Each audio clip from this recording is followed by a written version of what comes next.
Welcome, and hopefully, welcome back to some previous viewers and readers. This is my 6th video now as Honestdadvice, and the topic of this one will be the COVID-19 virus and vaccination attempts. If you are new to my channel, you may be unaware that I live in Perth, in WA, Australia. And I mention this because it will be relevant to my discussion as I touch on how geography, economic status, and government regulatory authority, especially as regards their trustworthiness and reputation,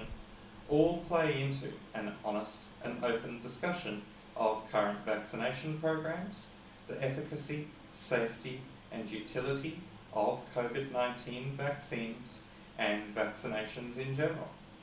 My goals include the inspiration of open-minded inquiry, leading to both learning and growth in myself and in others who might view these videos. I reiterate my sincere belief that speaking the truth has power and significance whenever it is accomplished. I am self-producing and releasing about 1 video a week thus far. If you have not yet done so, please consider viewing 1 or more of my prior videos, and feel free to leave a comment, query, or critique as well. I genuinely want to encourage other people's freedom of belief and expression clearly and openly to both myself and to others I might attract as commenters or contributors. However, I respectfully request that all who engage with myself and others through my company, Ehrlich Educational, practice sufficient tolerance and open-mindedness, considering their underlying assumptions and entertaining the possibility of alternative views, where available knowledge and rationality permit, both in terms of viewing my video content and having space and time to reflect upon the matters considered at a reasonable pace.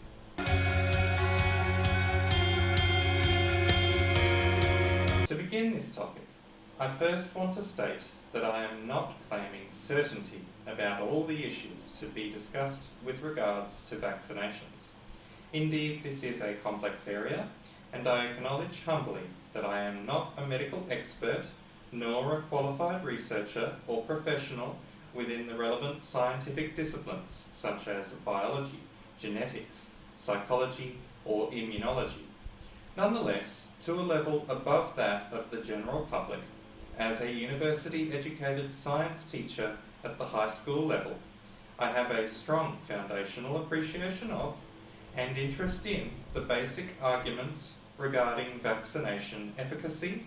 the goal of achieving herd immunity, as well as the undoubtedly real and genuine fears, which nonetheless are often irrational and based in ignorance, which should be both continually acknowledged and mitigated by public educational campaigns by the relevant health organisations,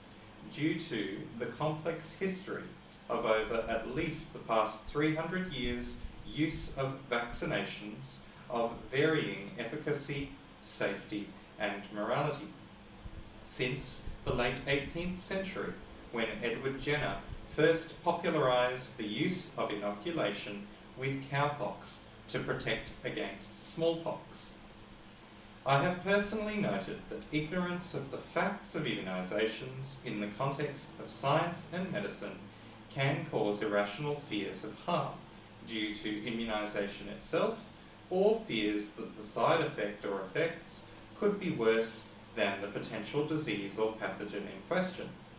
To combat fear and ignorance, I have often seen the need and utility of beginning by explaining the meanings of scientific terminology or jargon previously for my students at the classroom level.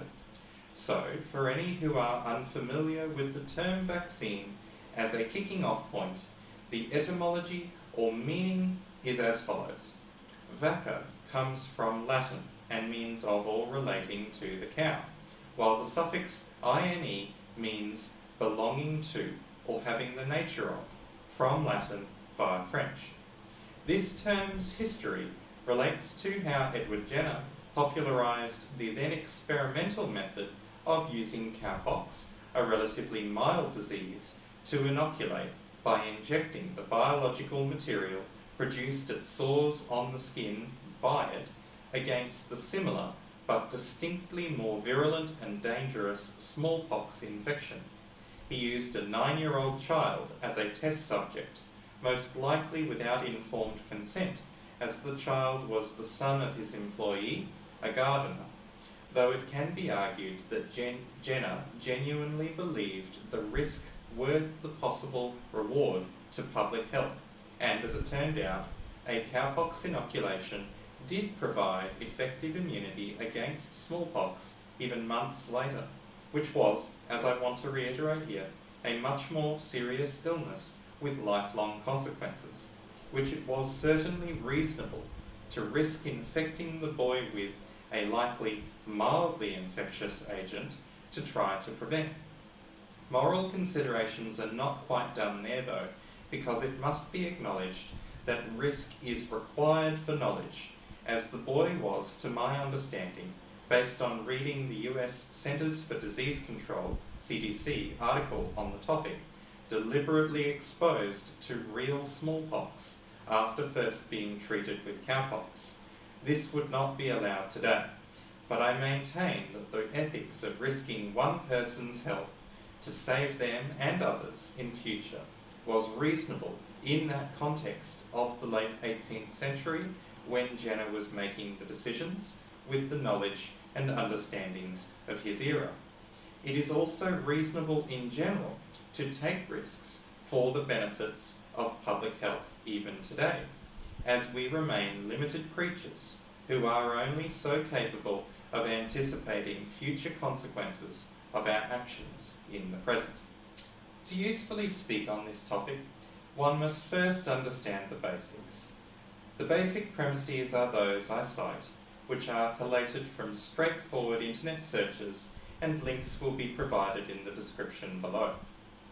Vaccine theory revolves around the idea that our bodies have a natural immune response, which upon us surviving initial exposure to a serious pathogenic agent, that is, a biological material, such as a virus or bacteria,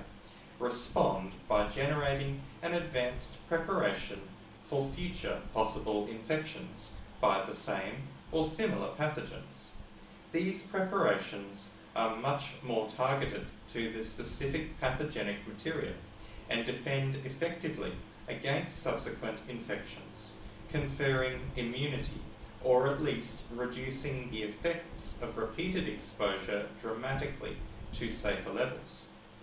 The goal of any vaccination is to prepare the body to fight against serious pathogenic infections by training the immune response to recognize the whole or parts of the pathogenic material without causing undue harm to the recipient,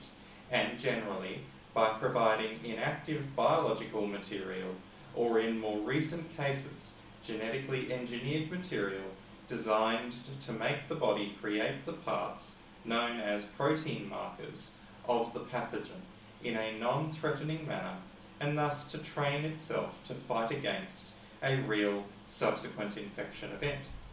Again, if you're interested in a more in-depth analysis of the basic function, types, and specific examples of vaccines, start with the provided links as kick-off point for further reading.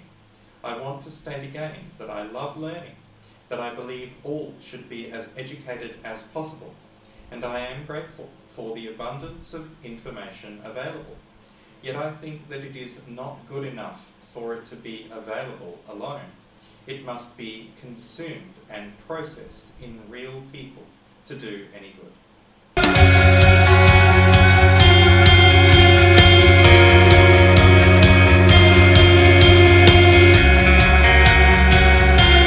The general perspective of the scientific community at present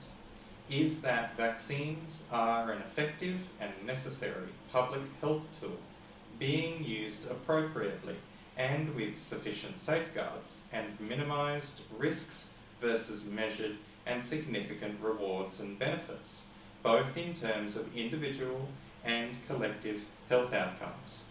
There are also significant economic benefits from increased workforce population, with less workers having experienced less debilitating effect from serious disease or illness, even if they do still get infected, as a consideration to offset the expense of vaccine creation, dissemination and usage.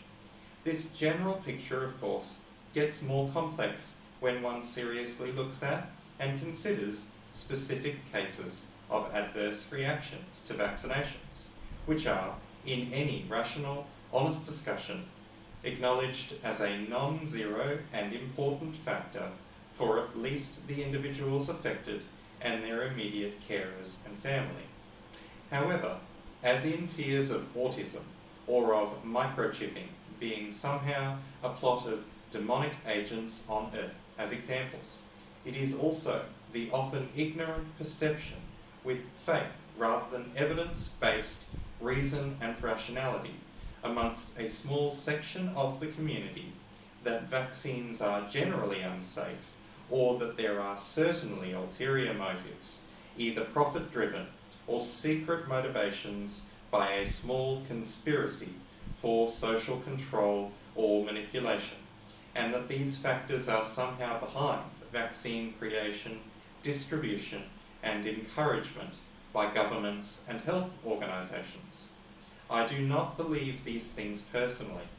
but I want to make the point that it is my opinion that people who make public health decisions do generally fall into at least two categories: those that say or write relevant warnings for vaccines, state things very carefully, and are specific and prescriptive in directing others about who should or could take vaccination safely,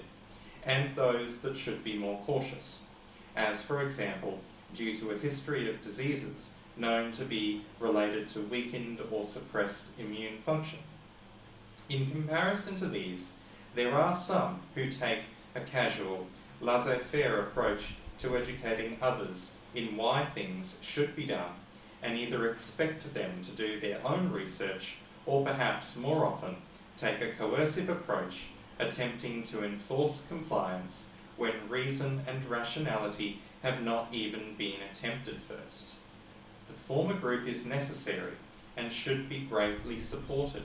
whilst the latter group should, in my view, be censured and reminded continually that they do a disservice to the community at large whenever they do not effectively articulate the reasons for vaccines, the genuine health concerns, and clearly rebut misinformation and combat falsehoods themselves. It is not reasonable for those who are in public health services to rely on simple faith or trust. In general, very few are the kinds of people who deserve such. Instead, they need to do the work of establishing rapport with the communities they wish to protect with vaccinations, making rational arguments, and providing evidence for their claims again and again until they are accepted.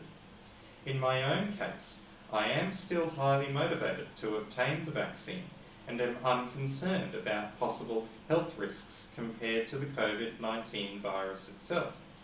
If society is to actually achieve herd immunity, then I agree with those who state that almost all people who can safely be vaccinated will need to be. I want to see the government actually step up and make people do so if they actually care about public health and also want to get society back some lost freedoms in the future.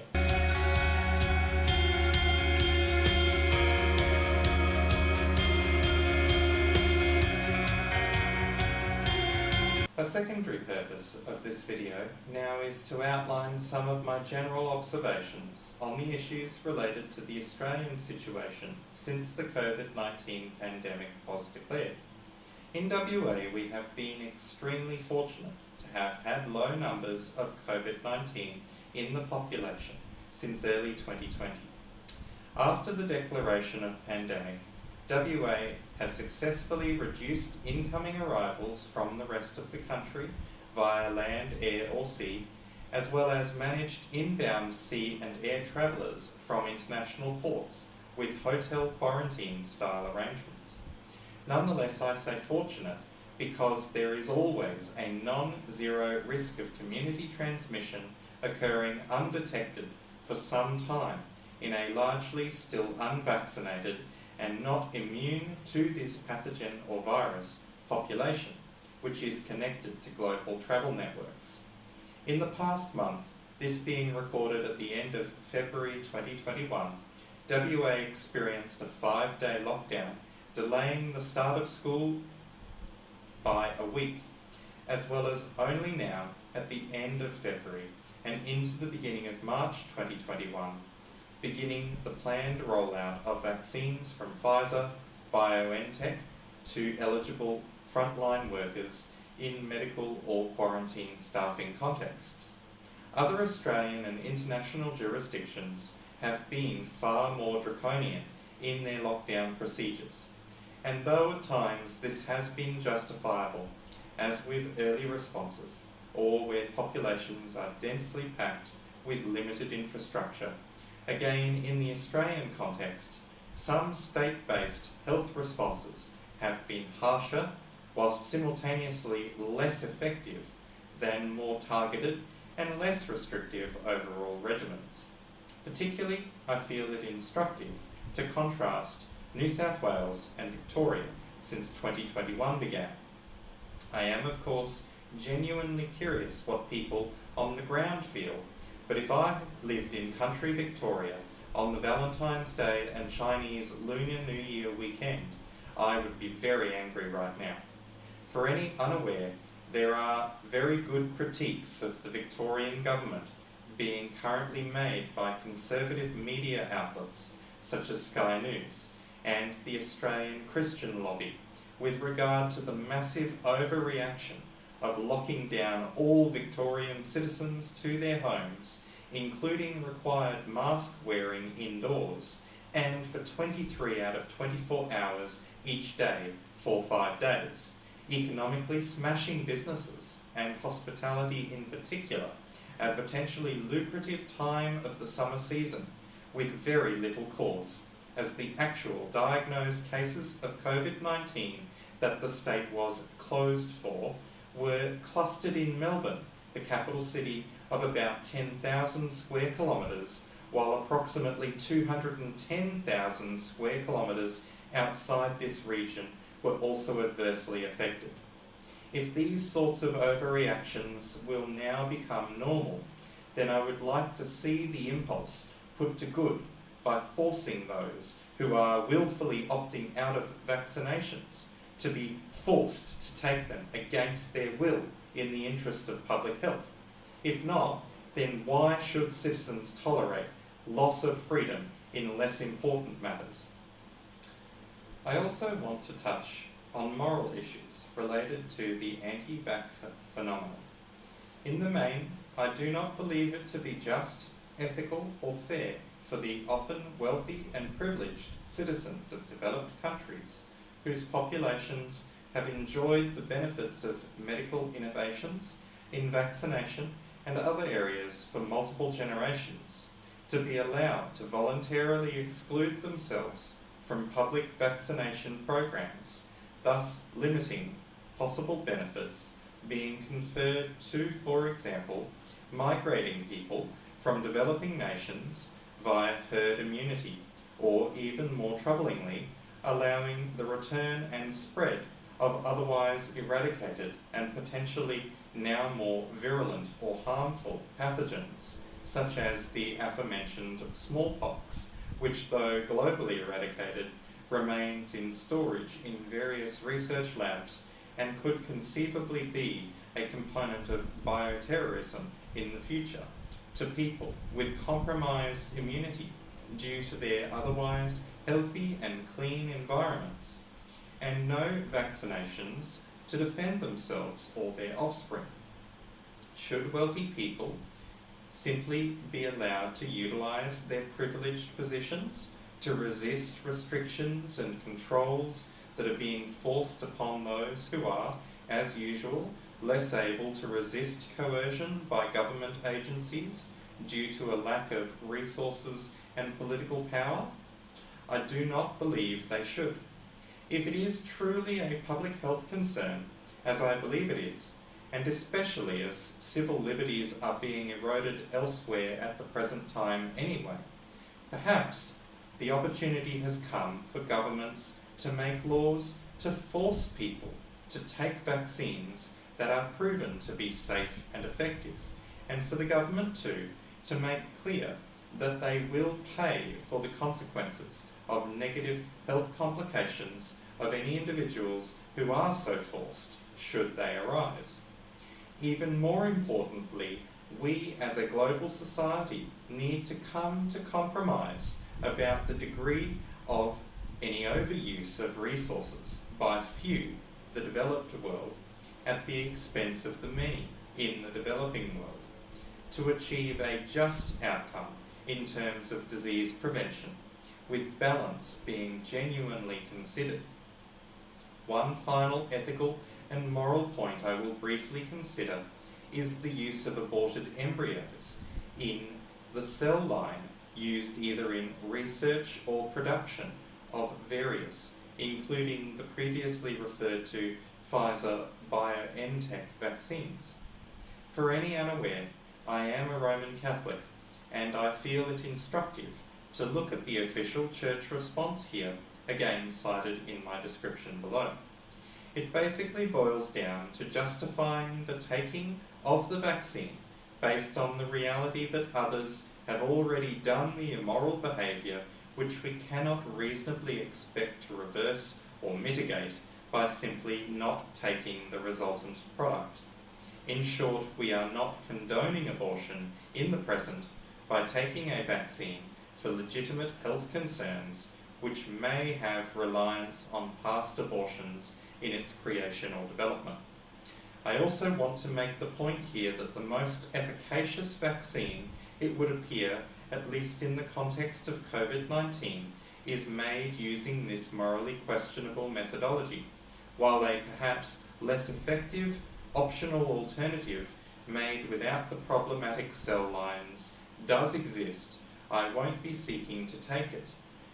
The idea being that if more people take the most efficacious vaccine, less people overall will be required to be vaccinated for worldwide herd immunity, as so many will not be able to get vaccinated for health or economic reasons. The most that the healthy and non-immunocompromised, privileged and by global standards, wealthy citizenry of developed countries can do is rapidly get vaccinated with the best, currently Pfizer option, as soon as possible, in my humble opinion. As I have stated in concluding prior videos, this is an ongoing endeavour to produce a series of explorations on what I see as topical issues.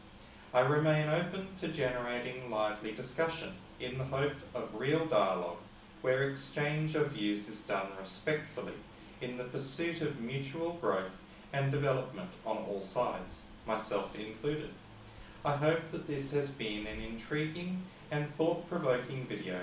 and that if you are curious to know or discuss further anything I have raised, you might reach out via leaving a comment below. For now, thank you for your interest. If you want to see more content like this in future, please consider subscribing to my channel, Honestdadvice, for more to come.